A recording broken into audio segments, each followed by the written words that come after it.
Good morning, everybody. Happy Thursday. Hope you're all doing very well this morning. Lots of lovely faces with us this morning to brighten up your Thursday. So if you don't already know, I'm Jasmin. I'm a conversation starter at the Yard. And as we say all the time, due to this awful pandemic, our doors are closed at the Yard at the moment, but we are still open. So our Facebook, our Instagram, we've got all of our programs running on there. So you can pop on, see what you fancy joining in with, and come and get involved in some of our sessions. So Wednesday, no, it's not Wednesday, it's Thursday. Thursday's tea and I know, honestly, I want it to be Thursday. I want Friday to be here. I don't want to go back a day. So yeah, Thursday's tea and toast. So let me quickly do an introduction of who we've got joining us this morning. So I'm sure you all recognise the lovely face of our Georgia, who is a conversation starter along with me. Look at that, face of an angel. How are you this morning, Georgia? I am jazzy fresh today. I'm feeling jazzy brilliant. Fresh. Ooh, Jazzy like fresh. that. How are you, Jasmin? Wow. I'm jazzy fresh as well. Okay, we've then got the lovely Laurel, who is a volunteer at the Yard. How are you, Laurel? Okay. You're right? Yeah, good. Yeah, cool. That's what I like to hear. And then we have got Khadija, Pell and Lauren. These are our lovely placement students from the uni. Morning, ladies. How are you all? Good, thank you. All good? Good. And then last but by no means least, we've got the lovely Anna from BCAT Counselling and Training Service joining us. Good morning, Anna. Good morning. The Anna How who's are you? never been jazzy fresh in her life. Oh no, you're lying.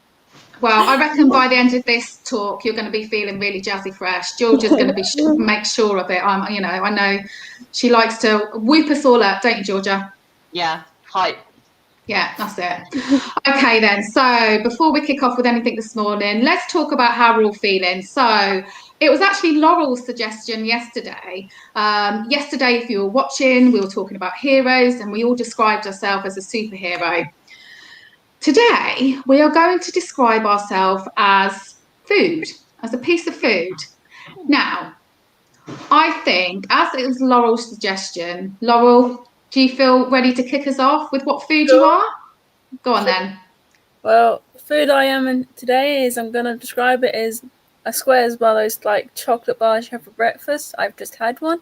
So they're a bit bumpy and they're a bit squidgy and they're a bit mellowy.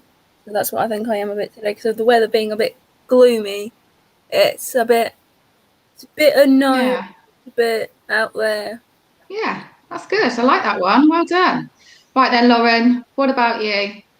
So I am a large McDonald's meal, to be specific, 3 fillets, chips, a Fanta no ice, and a hamburger with no pickles. Because when I eat that, I am satisfied, and I've had like 8 hours sleep. I've woken up on a lion, and I'm so satisfied. So that is what Love that. Love that. That's amazing. That's really good, Lauren. Good. So you're feeling good. You're up for the chat today. You had a good sleep. Brilliant. Yeah. Right, pal, hit me with it. You know what? Lauren took my idea. Lauren. Gosh, can't believe this. I'd say I'm feeling like tiger bread. Do you know what? Oh, yeah, tiger bread with some real butter on it. Yeah. Yes. Nice. I just woke up like a while ago, so I'm feeling a bit rough, but slowly we'll be going into the softer layers, and I feel good. Love that. Well done. Right then, Khadija, what about yourself? I'll say I'm feeling like a strawberry, so like fresh and like ready to go for it today. Yeah, love that. Can't beat a fresh strawberry, can you? Love it. Right, come on then, Georgia. I'm waiting to see what you're going to come out with. Some real extravagant, something out there, aren't you? Go on. Right, so picture this. You are at the seaside, yeah? You're walking along the beach. You're walking along the beach. You've got the wind in your hair. You've got the sea breeze on you. Beautiful, right? And then you see at the corner of your eye, fish and chips shop. Yeah. Mm. Yeah, I'm gonna have some of that. So you get chips, and then you sit on the sand. You lean back, and you got chips. Oh, you got like maybe some ketchup, maybe some mayo, maybe some mustard. Vinegar. So that's what I am today. I'm a good seaside fish and chips. I love that. But the only trouble with that is, Georgia, is that you're sitting on the beach eating that, and then a big seagull comes down and nicks your bloody chips. You know what? I'm friends with the gulls, okay? I have a long-standing membership to the Seagull Club, so they'll actually step back. They'll say, "Do you know what, Georgia? I'm going to let you have your chips." Okay. Because they know that I'll throw them one at the end. Yeah. I tell you what, though. You can't beat that smell of fish and chips, the vinegar and all of that when you're at the seaside, can you? And it's the best fish and chips you'll ever have. Yeah, no, I love classic. that. It's a good one. Classic. It is a classic. Go on then, Anna. What about yourself? I think I'm probably lasagna today. Ooh. Lots of layers. Some of them are pretty good. Some of them you don't like quite so much. So the mood shifts as we go through different days. Some weeks I'm feeling great, some not so much. And today will be no different. So I love that. Lasagna. Yeah, I like that. That's a really good one. So I'll finish off with myself then. So I am going to be a Domino's pizza. I just think it's a feel-good food. I'm feeling good today. I'm feeling like, you know, I can change my toppings up, so my moods are changing, but it's all good. And a bit like what Lauren said with her McDonald's, I'm satisfied. I'm good, because you always feel great after a Domino's pizza. So yeah, that's how I would. It's making me hungry now, all this food. I'm like, is it too early to order a Domino's? Can we, instead of tea and toast, should we do like a tea and Domino's delivery? Domino's and Oh my toast. gosh, that would be so cool. Maybe when we're allowed back in the building, when COVID's gone and we're allowed back, we'll one day we'll do it at lunchtime one, and it'll be Domino's and Coke or something. Oh my gosh. Oh no. Some Bianca. Okay, Lauren, okay. Yeah, Bianca, if you're watching this, it's gonna happen. Even You if owe we have us. lesson that day, like at that time, we will You'll skip. come in. It's okay. Skip and just seriously not attend lecture. I'll write you a note. Must attend the yard today, as it's very important work to be done. Yeah. Oh yeah, I love that. We'll make it happen, ladies. Don't you worry. All right. What are we going to chat about this morning? We've got a few subjects that we're going to go on to, but I think, Georgia, you had something interesting you wanted to mention. Yeah, so today part of what we're talking about is the Ovarian Cancer Awareness Month, and within that is the issue of female health. And I saw an article today that made me really think. So it was this article by this person who was saying that there is like a gender gap in healthcare, and a bit of a situation where women are taking much longer to be diagnosed with the health issues that they have, because basically GPs are putting it down to like hysteria, which is like a very old-fashioned kind of term for someone who is hysterical, you know, someone who's potentially like overreacting, you know, things like that. So I thought that was a really interesting thing to bring up today, and to kind of get your ladies' views on it. So have you ever been to a GP's or a doctor's or anything like that and experienced something similar? I haven't experienced something similar to that, but what it's sort of relevant. I don't, as a woman and as a mum, I find that I put off going to the doctors. So I haven't been to the doctors. So, I mean, to be honest, with my experience of going to the doctors, they've always been pretty good with me, and I haven't ever really been made to feel I'm, you know, being a bit over the top or being a bit dramatic. But what I find with myself is that if one of my children are ill, or, you know, it's straight away, I must ring the doctors, get them sorted. But if I ever feel that there's something wrong with me, I put it off. I think, I'll be okay. And maybe we don't look after ourselves as much as what we actually should do. That's sort of what I would think. I don't know what you guys think. Yeah, I agree with Jasmine. When it comes to doctors, I'm like, no. Yeah, Because same, kind of I'm with it. like, yeah, I don't know why, but I just feel nervous going to the doctors. Whereas if you see my mum, the smallest thing, and she'll call the doctor straight away. She's like, no, it's better to be safe than sorry. And I'm like, That's my mum. oh, but actually, maybe if I wait a bit, I'll feel better soon. So yeah, doctors, I haven't experienced anything like that because I don't go to the doctors that often. Yeah.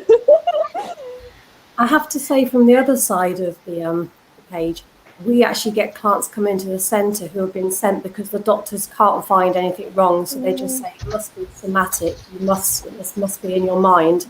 And they come to us humiliated and frustrated because they're in pain or having really strange symptoms. And you'll actually work with them in therapy for a time and actually find it was a cause. So yeah. Do you end up having to sort of redirect them back to the doctors then, Anna? We wouldn't stop the therapy, but yeah, we'll just say go back to your doctors and Yeah. actually get this re-examined. Mm. And it can take real courage to push and push at the doctors. Yeah. Yeah. Oh, yeah. So I have a very long history of doctors and therapists and everything. So to give a very brief overview, because there's so much of it that I don't even know how I could get through it all in an hour. I don't know. So many years ago, diagnosed with anxiety and depression, and then I was also kind of struggling with a lot of pain.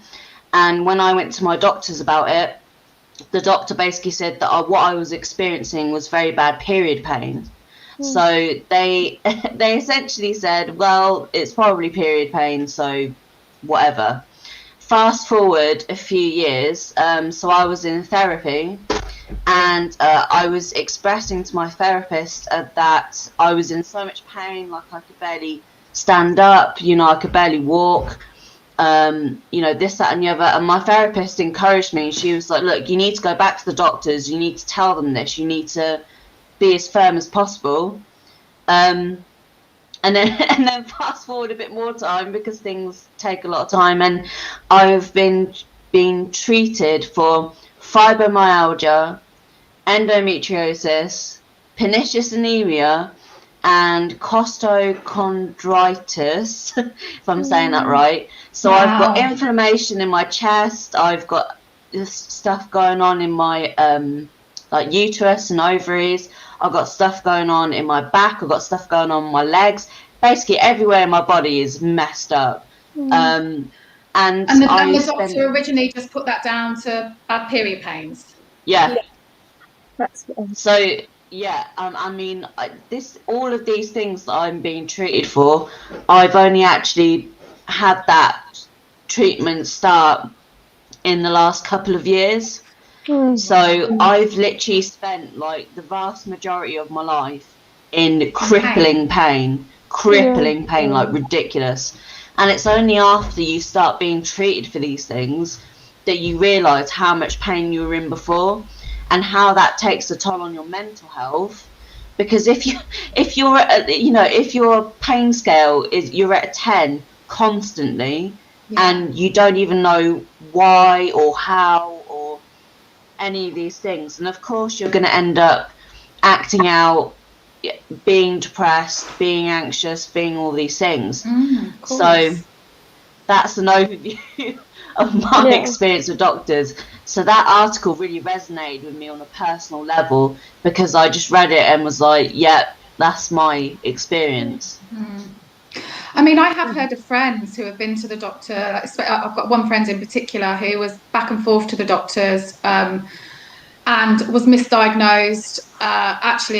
She ended up she had cervical cancer, but she'd been back and forth and been told there's nothing wrong, you're fine. And yeah, so I guess a bit like what that article says, I have heard that happen to friends, but I didn't realise that it affected women more than men, that sort of It seems to do. I don't know why, Jasmin, because I've had a few friends that happen. They go and see their GP. GP says there's nothing wrong. They go back, And it's like George's story, they keep on going keep on going backwards and forwards. And then they finally find out that there's actually something wrong, and then they go, oh, it's this. Yeah. And it's always usually something like that has non-specific pain attached to it, which means it could be anywhere and it could be anything. Yeah.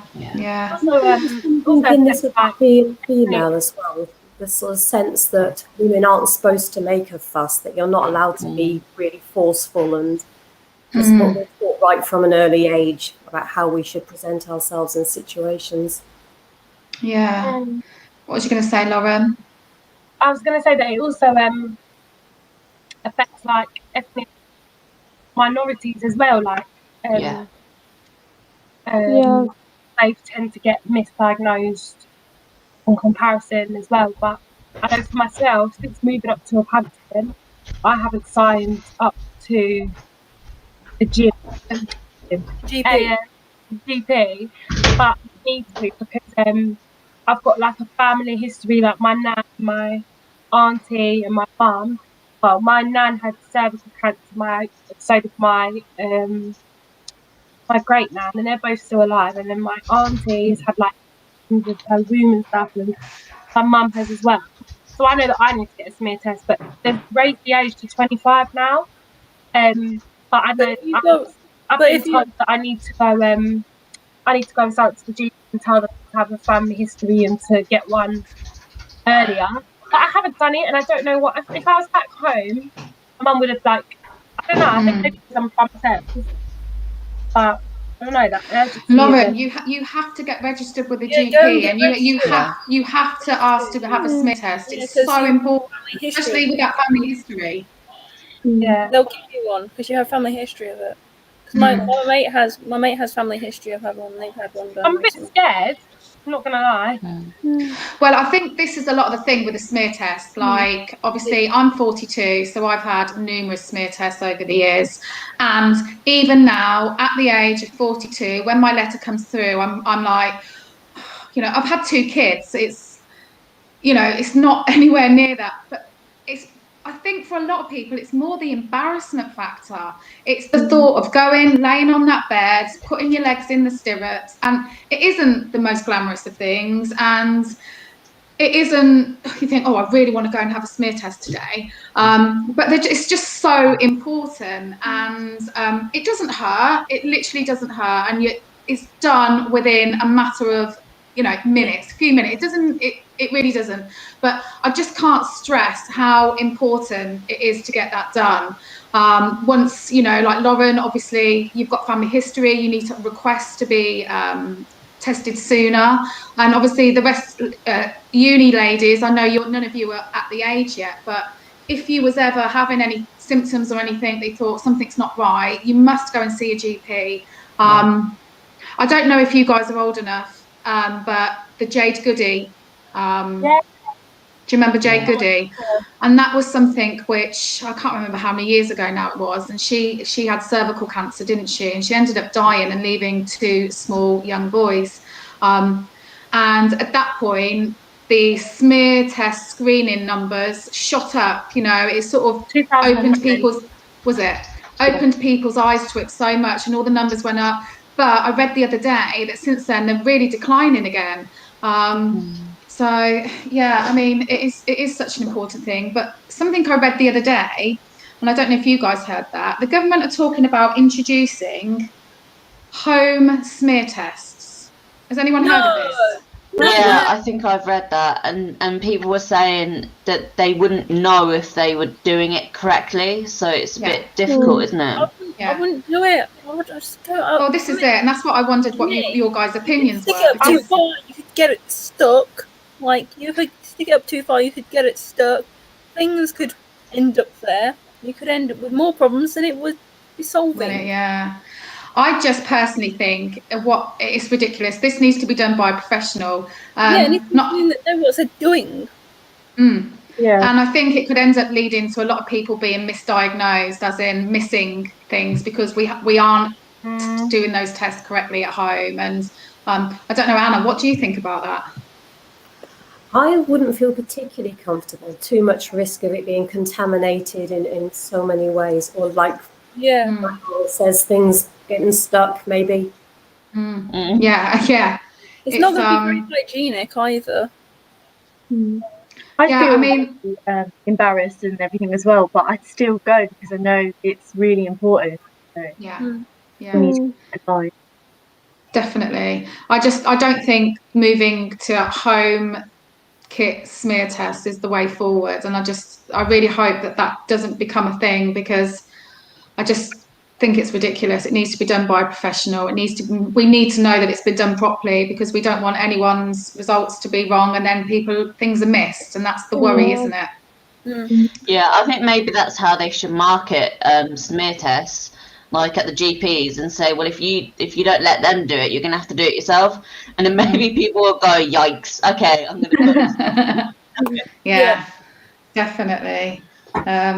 That might be a way of marketing. I'm not sure if that's actually. I read an article on it the other day. Whether it's going to come into force or not, I'm not sure. But I guess we'll watch this space. But it seems that we're all pretty agreed that it's not really the way forward. I don't think the medical community will be very happy with it, because they'll have lots of random stats to deal with, and the medical people aren't very happy with random stats. They don't really follow anything, so they've got useless data. Yeah, absolutely. Yeah, there's a number of problems with it, really, isn't there? Yeah, definitely. Yeah. Okay, so one of the other things we thought we'd talk about today, completely, we're going from smear test to World Book Day. Yeah. There's no tenuous link there, ladies. It's literally random. But today is World Book Day. Now, normally my 2 children, I'd be getting them dressed up this morning. My little girl loves it. She's 7. She's like, last year she was Queen of Hearts from Alice in Wonderland. Yeah. Literally amazing. My son Henry, he's now 10 and he's in year 6, and he said to me this morning, "Thank God I'm not at school today, Mum, and I don't have to dress up again." He hates it. He's like, "It's stupid, it's pointless." So he'd the past couple of years, as he's got a bit older, he'd just have to go as a football player or a rugby player, because he's too cool, too grown up now for other stuff. But yeah, it is a lovely day. It's a lovely day of getting children to, think about what books they love and whatnot. And parents, it's a nightmare, because you're like having a panic. Oh my God, what am I going to dress them up as? I'm one of them mums who literally buys their costume.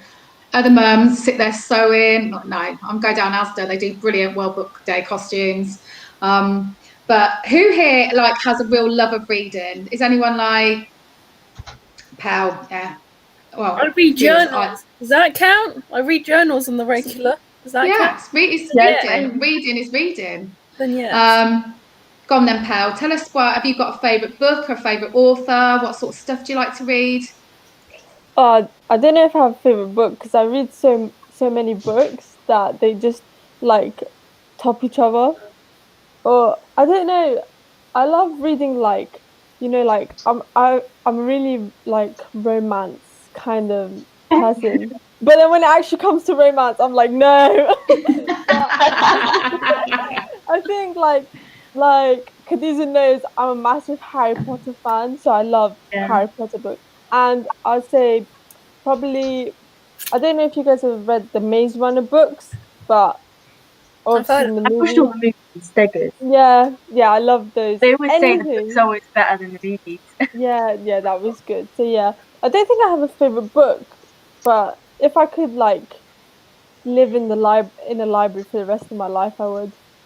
Yeah. Oh, that's good. What about you, Lauren? Are you a reader?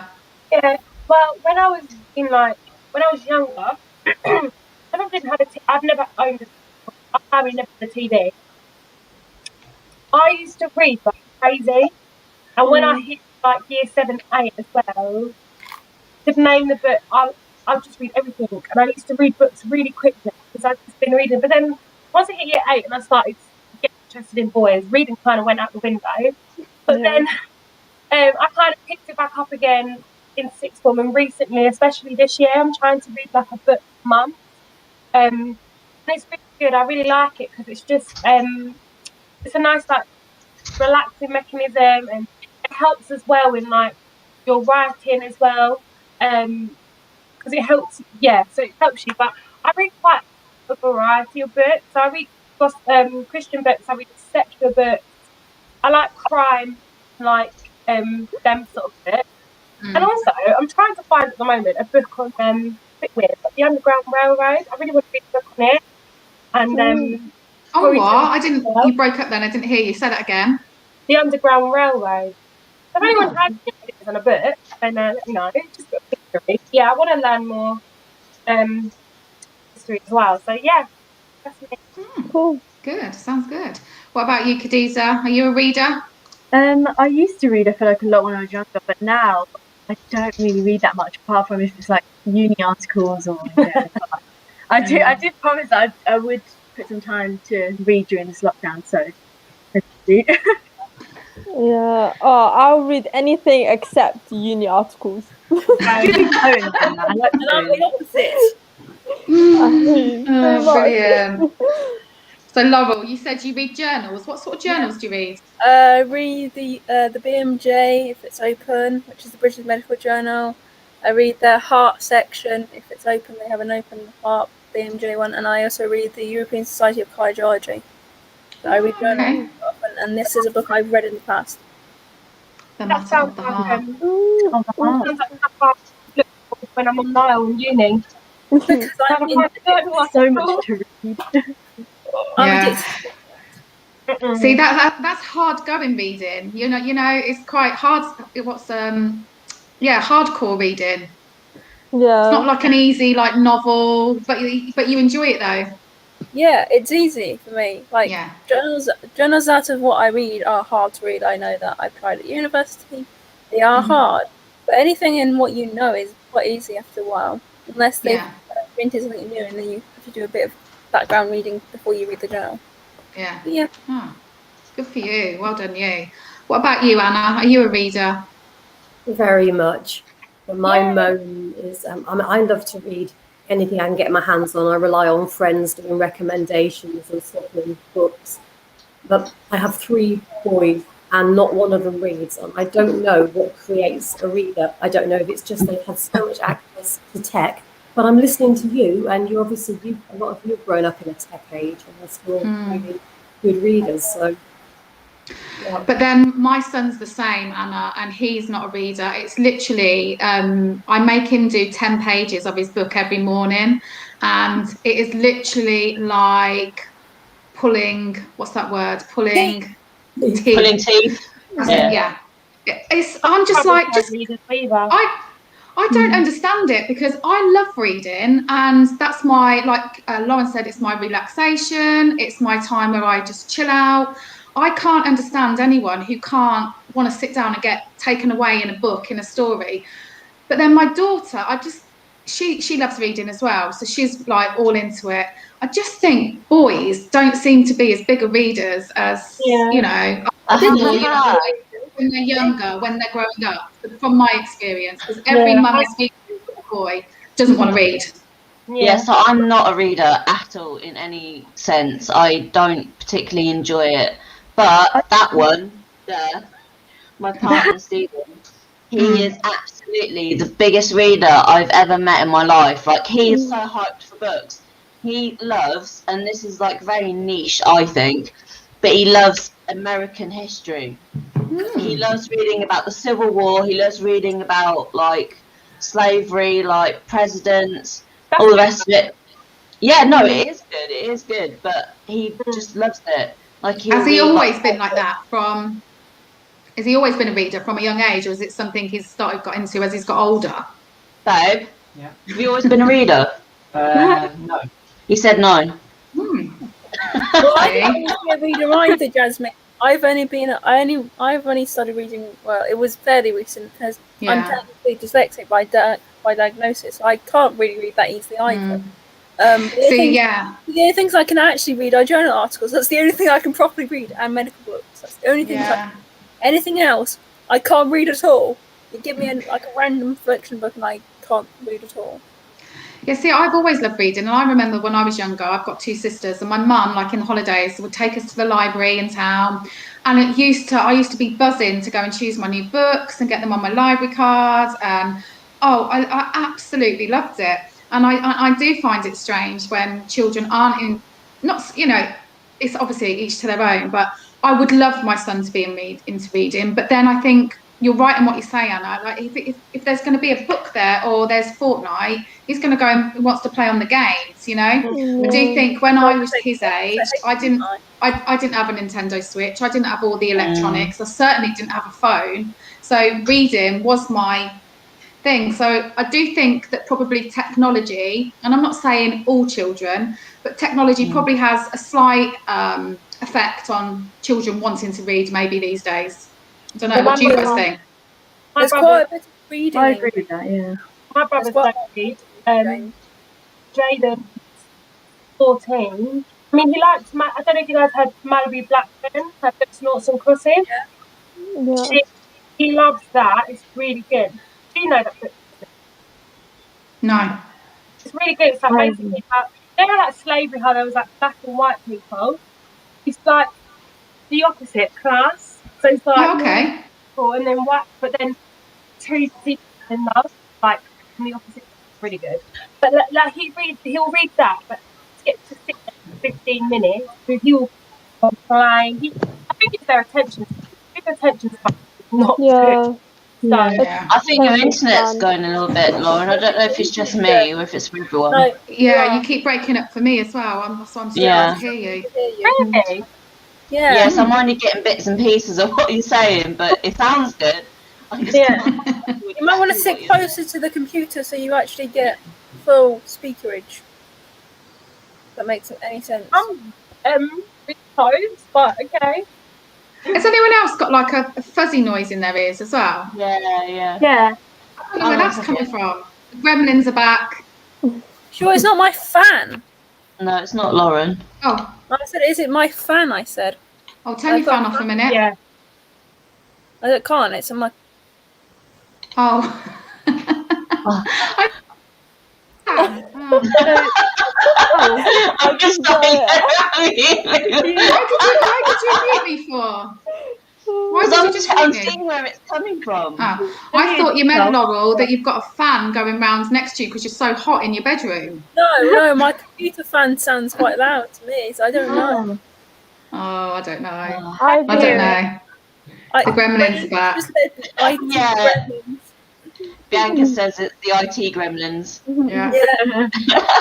They're back. They're back. I agree with what Lauren said. It does have a lot to do with like the attention span of boys. I feel like it's like studying. Oh, when I'm trying to help my brother out with his work, it's like he'll focus for 5 minutes and then that's it.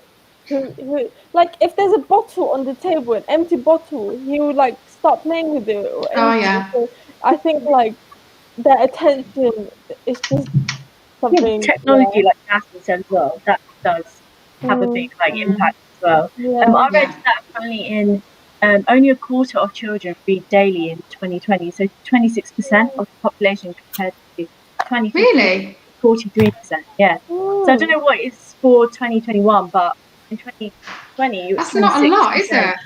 Yeah. Well, I think with the whole lockdown and people not being at school as well, I think that's set people back as well. Yeah. Because I feel like, obviously, I can't talk as a parent because I'm not one, but I feel like it's easier to give kids a device because they'll put comparison to a book. Yeah. But then it's made me the other way. Like since my children have been off school, the last lockdown, this lockdown in particular, it's made me be more at them. My two have to read every day, Monday to Friday, every day. And they can have the weekends off. But also our school, it's one of the things, it's one of their set work. They have to read 5 times a week. If they read 5 times a week, they get a merit. Now, Mabel, my daughter, doesn't care about the merit. She likes to read her books. Henry's doing it all for the merit. And I still have to come on. But I do think it's probably more important whilst they're off school to be doing that reading, because it just worries me that they'll go back and then, not that they'll have forgotten to read, but do you know what I mean, Anna? As a mum, you worry that they'll have lost that sort of, I know, you know. My youngest boy has set a lot of reading work by the school. There's a lot of reading to be done, but that's the bit that he tries to avoid, the bit where I really struggle to get him to settle to it. Yet if I got him on a game which had lots of reading in it, not a bother. He'd read the whole lot without thinking. So, you know, if tech can be combined to make it interesting and make reading available for Maybe like digital or audio books. Yeah. But then my two come to me the other day and they said, Mum, I've got a way we don't have to do our reading anymore. And I was like, how's that then? He said, if you just put our programme on the TV and put subtitles on, then that's our reading. So we don't need to read books anymore. The ingenuity. Your like, kids are geniuses. They were like, we saw it on YouTube or we saw it on TikTok or something. I was like, yeah, it's not going to happen. You, by all means, have the subtitles on, but you're still going to read a book, my darling. Imagine that, going back into school. They're like, have you done your reading? Oh, no, my mum just put the subtitles on. We're all right, thanks. I usually put the subtitles on because I'm not very good at reading anyway. But that's the reason why I have the subtitles on. Yeah, I mean, they'll try anything, these kids, won't they? Voices out of sync with the subtitles, so sometimes you have subtitles that are like 5 seconds behind. So yeah, they're getting that. You like a good subtitles, don't you, Georgia? We've had this conversation before. Love them. Absolutely love them. I love them because sometimes I just don't hear properly, you know, like I don't want to misunderstand what a character is saying, because then you can end up changing the plot, because depending on, you know, like if someone says yes when you actually heard no, then you're going to be like, oh my god, like yeah, I find it really useful to have that alongside, because then you can like clarify, oh yeah, so I did hear that right, or no, I did not hear that right at all. See, to me, if the subtitles are on, it irritates me, because, you know, sometimes they come up before the person's actually said it, and I'm like, I don't want to see that before they've said it. So it puts, if there was a film like with subtitles, I wouldn't watch it because it just puts me off. I don't like it. Yeah. You like subtitles, don't you? Me? Yeah, both of you. Oh yeah, I feel like I do need it sometimes. I feel like when I do take them off, it's even more difficult because I'm so used to it now. Yeah. Become a pro at reading and listening at the same time. That's a skill that I need to put in my CV. Multitasking. Well done. Definitely. Okay, so just whilst we're all here chatting, obviously you can see that we've got Anna with us from BCAT. So I wonder, Anna, can you tell us all about what you guys do there? And for people who don't know what you do, it'd be great to hear. Oh, okay, yep. We're a counselling charity actually based in Bedford, and till recently we only really took referrals from Bedford. We work with adults 18 plus, and we offer low cost and long-term counselling, and we're one of the few organisations that do offer very low cost. Sometimes our fees are as low as £5 a session.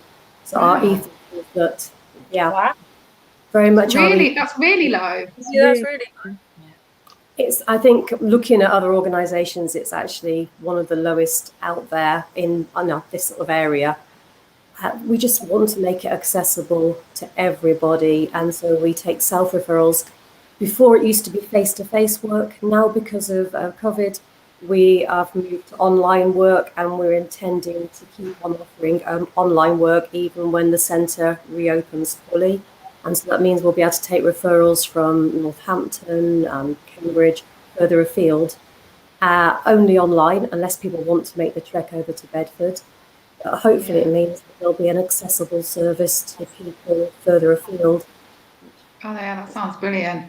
I was just going to say, it's funny, isn't it, with the COVID pandemic, how we've all had to adjust our working ways. And we was having a quick chat before, and like you said, Anna, you're going to, as an organisation, you'll be continuing your sort of online stuff. And it's interesting how it has all made us look at different ways to work, and actually shown us that there's more than just the one way that we used to do. Yeah. It's been brilliant for counselling, because it's meant that so many of our trainings can be online, and people who would have had to trek to London can now just actually get on Zoom in your pyjamas if need be, and Yeah. do your training. Yeah, amazing.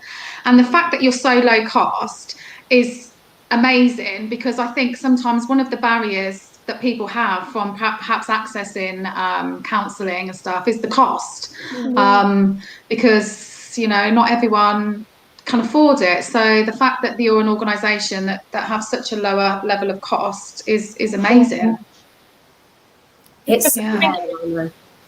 They think it makes it like, well, you just said like more accessible for all service users. Just like you have to go to a doctor's and be diagnosed and then refer you. You know, people, like everyone, working class, lower class, could access it. Yeah, everyone You can always have access to go and it. see the doctor, because some of us can't always actually get to see the GP or get actually to ring up the GP. It took me ages actually to ring up my GP to get an autism to get an autism. Especially now, COVID as well. Yeah. So to know that there's like a service available, that, you know what, and even after COVID's come out finished, because some people will still be shielding. Yeah. There's like online services offered. I think that's great. So some things like COVID has like its perks, doesn't it, for some organisations? So I suppose pre-COVID, this probably maybe been an option. Yeah, definitely. Oh, there's definitely a plus side to, although it doesn't seem like it, this pandemic, the plus side has got to be that we've all had to be more innovative of the ways we work and, you know, the way people access things. So that's got to be one of the good things that's that come from it for sure. Anna, the creator educators just asked, how can people refer themselves to access your service? It's at the bottom there is the BCAT counselling and training. If you look for that online, you'll find our website, or I can give you the email at the end if you'd like. Yeah, that would be great. Thank you. Send out an email to our administrator. She's very lovely, very responsive, and she will send you out our information. And then you come for an initial assessment, which is an hour and a half to talk about what's going on. And then we allocate you to a counsellor that's suitable for your needs. Anna, have you got tell me sorry if this is correct? Brilliant. Yeah. Look at that. Look at that. Wow. You know me. Amazing. You know me, So I'm on good. point. You are, definitely. I was just going to say, Anna, do you have? Is there a big team of you there, or is it you know, sort of what size are you? We've got 20 counsellors, all thoroughly Wow. qualified counsellors. We do take on student placements, but only students who are reaching the end of their training and have got quite a lot of experience. And we'd only refer clients to them if it was a really good match. But most of our counsellors are fully qualified. Amazing. No, it's a big team, isn't it? 20. Wasn't expecting you to say that. That's so good. Curator educators just said, great stuff. Can people call you all as well? Yeah, absolutely. Yeah. Georgia, are you going to be there in a minute with the telephone number? Yeah. If you guys just do a little bit of talking, then I've got it on my phone, Georgia, if you want me to give you the phone number. I have. She got it. Oh, look at see. You are so good. Literally, how quick did you get that? I'd have been like, oh, hold on a sec, give me 5 minutes. Oh my goodness. There we go. Get people to talk while you do the thing. It's the easiest area code ever. It's 1, 2, 3, 4. Yeah. I know, yeah, you can't forget that one, can you? Has anyone else got any? Yeah. Has anyone else got anything they'd like to ask Anna this morning? I think it's been answered. Yeah? Yeah. Okay. Well, yeah, it's been great hearing about your organisation. Thanks for joining us this morning, Anna. Definitely, I think, you know, one of the things that we like to do at the Yard and the Community Courtyard is sort of signpost people to the relevant organisations. You know, we always say that none of us are experts here in any of that, but there's lots of experts out there. So if we can be the person to signpost, and now we know about BCAT, we'll be, if we have any people that come and access our services and perhaps need you, we can signpost them to you, which is, you know, what it's all about. Let's just see the creator educators just said, amazing. I think it's great to have that opportunity to chat to someone before being assigned to a counsellor. very important to find the right person to talk to. 100%. I completely agree with that, because you're not always gonna gel, are you, with every. No. It's life, and it's got to be the right person for you, hasn't it? So yeah, awesome. All right, ladies, look, we've got about. Sorry, go on, Anna. Some people have had really bad experiences with being with a counsellor that's a really poor fit, and then they think it's about the counselling rather than actually being about just that one experience. Yeah, definitely. I've actually heard of quite a few scenarios like that from friends, and I've actually had a similar experience myself. And it does actually put people off accessing the service they need, because you have such a bad experience, which is a real shame. So it's about finding the right person that fits you, isn't it? Yeah. And I guess that links back to our original conversation, the article about, like people not being taken seriously, or, and I guess that kind of links out, doesn't it? Yeah. If we all have these experiences, it can Definitely. ultimately put you off. But the important thing to remember is that actually there is probably a service out there for you, with people who will work with you and help you work through some of those past experiences, maybe. So. Yeah, and I guess the thing to remember also is if the first attempt or thing doesn't work, doesn't mean that's then not for you. Just means you haven't yet found the right avenue or the right person, and perhaps just explore a little bit more. Oh, sorry, I was just looking at that on the side then. I'm getting all distracted by what's going on. So we've got about 10 minutes left. So really quickly, we touched on this really slightly yesterday, talking about the NHS and things like that. And I just really wanted to ask you guys a quick question, because it's something else that I heard in the news this morning, and I just wondered what you think. Should the vaccine, the COVID vaccine, be mandatory for NHS workers? I've heard a lot of differing opinions on this. So I just wondered what you guys think. Yes. Yeah. Why yes? Tell me, Laurel, why do you think yes? Because they've got a higher viral load of getting it. Viral load means how many times you're in contact with people, even with COVID. Yeah, you've got a higher chance. There's statistics out there to show that. It's all about that good data, you find out. All about the good data. Yeah. Anyone else got anything they wanted to add? I agree. Yeah. I think they should. I mean, they're risking their lives as well. Exactly. I think if you're working with vulnerable people, then you should absolutely be protected and also protect other people as much as possible as well. Getting it as well. Sorry, say that again, Laurel. Protecting your clients from getting, because if you don't have the vaccine, you may be giving it to your clients. You see. Yeah. I feel like it's on the background. I know. We said this just a minute ago. There's a real loud. I don't know where it's coming from. It's like a fuzzing noise. You can hear something. Don't know. So they're talking, I think. It's what? He's talking. Oh, hang on. That's Henry on his class lesson. Hold on. Hold on. Shut the door. Sorry, I feel like sorry, that was Henry. I didn't even notice that because I'm so used to it. It's Henry has to have a class chat at 11:15 every day. He's on Teams with like a class of 34. So sorry guys, that was me that time. Don't know what they're talking about. I just block it out now. I'm like, just get on with it. It's funny how Jasmin asked what it was, but say that again. What? It's like funny how you asked him what it was, but it was actually coming from the back. No, but I was saying about I can hear like a fuzzy, that's the that noise I can hear. It's like static, isn't it? Yeah, exactly that. That's what I can hear. I hadn't even noticed that I could hear Henry's teacher, because it's just goes in one ear and out the other now. Like 9 weeks later, it's I don't even listen. So yes. One more day, and then he's at one more school. day. I know. Oh, honestly, 8th of March. Amazing. You're happy about that, Anna? I'll be so happy tomorrow afternoon. I know. Anna, how are you feeling? How old are your children? Are they all going back on Monday? I've got one who's at uni who won't be going back till after Easter, one who's at college who goes back on Monday, and a 9-year-old who's back on Monday. So mixed feelings. Yeah. What about you guys? Because I hear that you're at uni and on placement, so are you actually back in lecture? Confused, to be honest, with ours. What have you guys Uni's done just a on headache. yourself? Uni's such a headache. It's a mess, I feel like. Yeah, they're always like 1 minute they're sending emails saying that Yeah, they send the next a lot of they're emails. not. It's too many emails, so it just gets to the point where we don't even look at them. Like, or if we do, they're just confusing.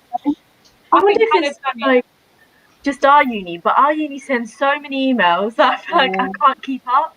Yeah. Do you My guys want to housemate- go back, or would you? Are you happy with how it's going? You want to go I back? want to feel like go.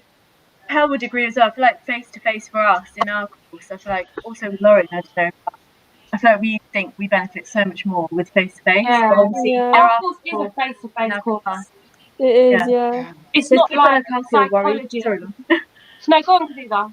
No, I was just saying how like obviously some of us would like before we were in a dilemma kind of because some of us would wanted to go back and some of us didn't because they were afraid about obviously the virus and everything. So I'm kind of wondering how that would work because I don't know if they're going to do any online classes still or anything. Yeah, for me personally, I think face to face. I think they're trying to like do the both. So if you can come in, you can. I think just for this year, I think I just want to finish online because I've had it for most of the year, and then next year that actually be clear, are we coming in or not? Because there's so much back and forth. Like 1 minute we can come, because I think there was a time just after Christmas where there was like, oh yeah, some students can come back, and then they put the lockdown, and then we were just getting constant back and forth emails, and even from our lecturers that, oh yeah, students you can come in, and then we'll be getting another email, no, don't come. It's just too much, and it's just too much. Like even I've heard it, and I've finished. I finished last year, and I even heard it. Like I've heard that only the courses are coming back are like the health subjects. So I did a health course, so I'd be okay because I was in the lab all the time. But I only heard that the health subjects are coming back, and then I think the only other subjects I heard that were coming back were social courses and policing and law. I think there was only other two courses I heard that were coming back. It was. I heard that. It was like that at the beginning, but it's changed again.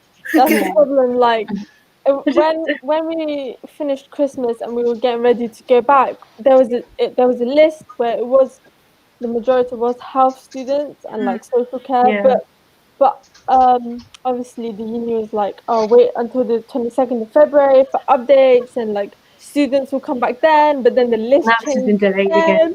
Yeah, so it's like it's really confusing. Constantly changing by the sounds of it. It's also really hard to get in contact with our lecturers. Like they don't really reply to emails quickly, and it's really frustrating, especially when you've got like a quick query or something like that. It's really hard, and obviously they're quite busy. It's all new to them as well. And I suppose a lot of them are also working from home, so I think it's hard all around. But it's really frustrating, and there's no sense of this is going to be a person now, you know. There's no sense of like grace or leniency, and like there's COVID situation. Do you know what? Yeah. We understand if something's gone wrong. So, yeah, it's been so tough.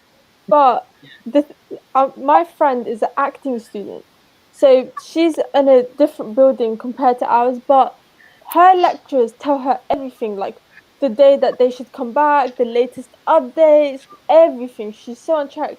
She's the one that informs me about what the uni is up to. But the uni itself is not telling the majority of their students what's going on. Yeah. If you didn't have that friends in drama, you wouldn't know what's going on. That's ridiculous. Honestly, it's so frustrating because I'm bringing my suitcase out to pack, and I'm like, okay, mom, dad, go back.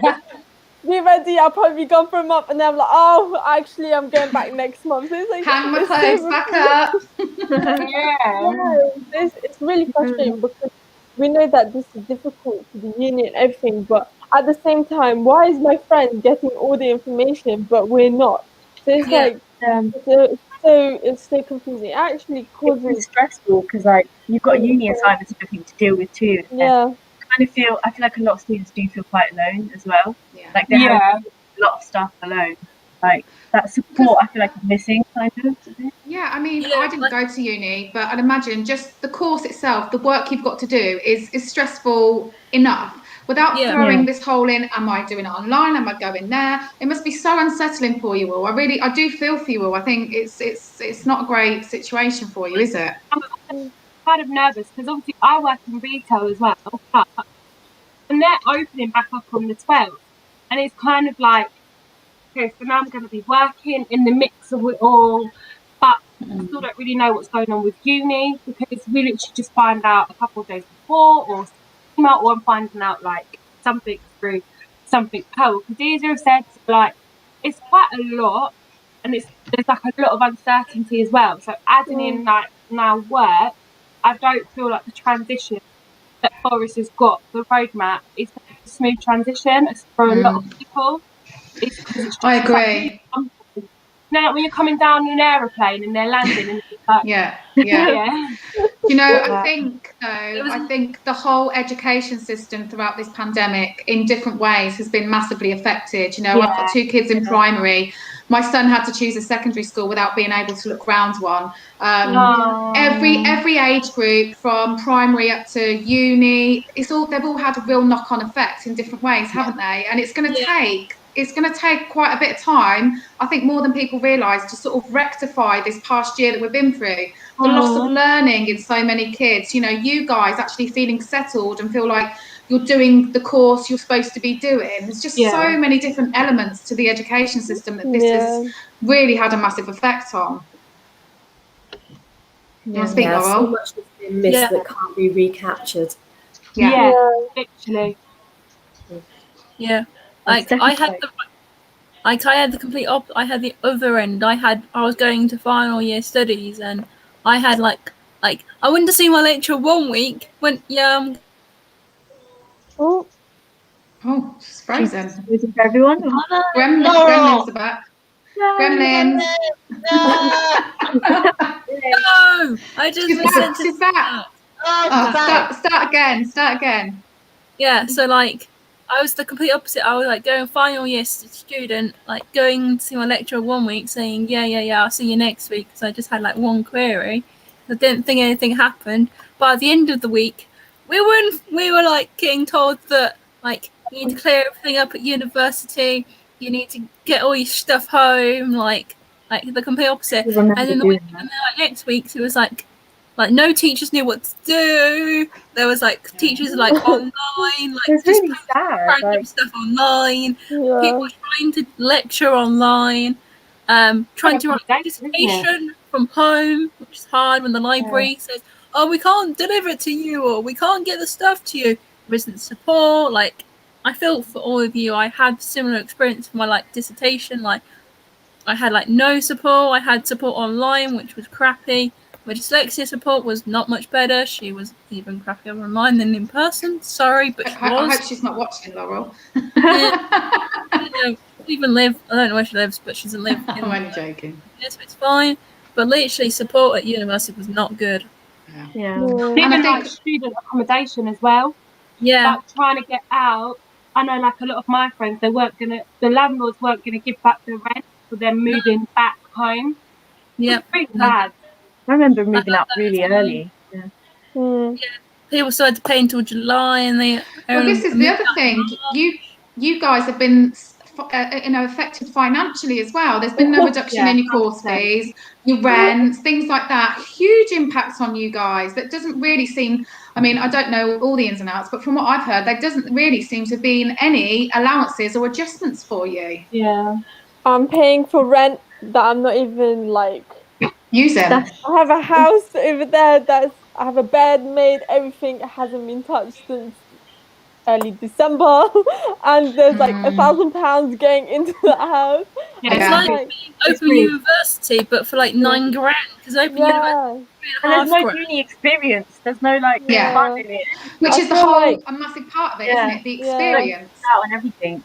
I feel like we should have been like how we're paying $9,000. It should have been half this year, because like what we're getting online and support and everything is not $9,000. Like, I'm sorry. Yeah, we're doing things by ourselves mostly. Yeah, most of the time we'll have lesson, but nothing's going in because the way that we're being taught isn't like effective. I know they're trying their best, but I have to go back and like speak to my friends and be like, is this how it is? You know, like do the work myself. Do that a lot, like. It's really annoying that so much money is getting put into it when You know, it's not. As you You don't feel like you're getting as, much as out you of can it. see, Anna, the that question sparked a little passion for us. Yes. It's always Definitely. about that. So I noticed that university students they've become the lost group, because in all the news announcements, schools, primary schools are really focused on, and secondary schools, but Yeah. university Yeah. students, you have been missed, and it's really Yeah, I had And I to. feel like people don't really, they kind of underestimate actually how much pressure we're under and just assume Yeah, that we should still be the same and acting the same. But actually, it's hard. It's really yeah. hard.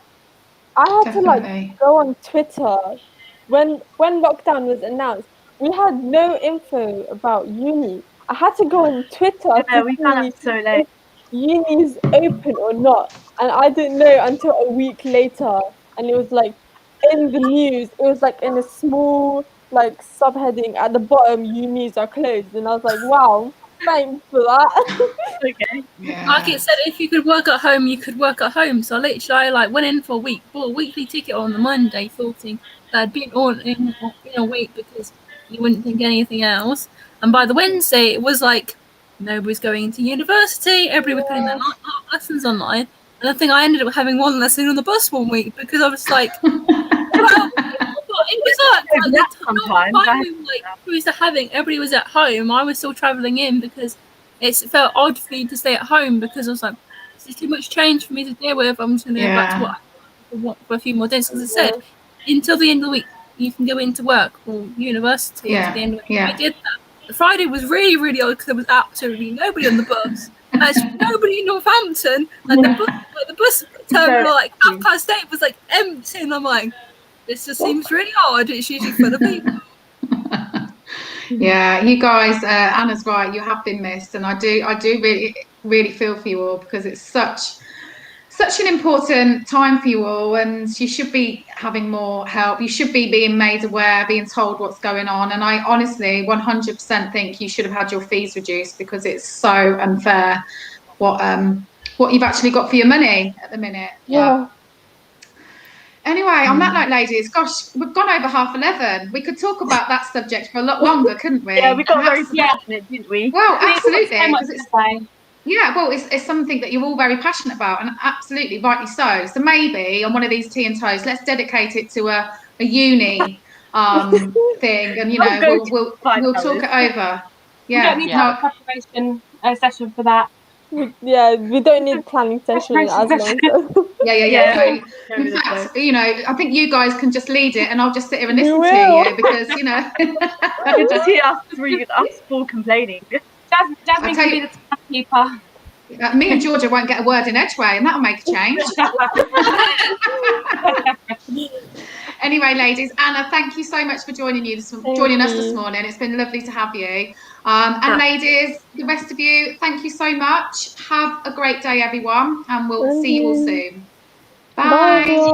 Bye.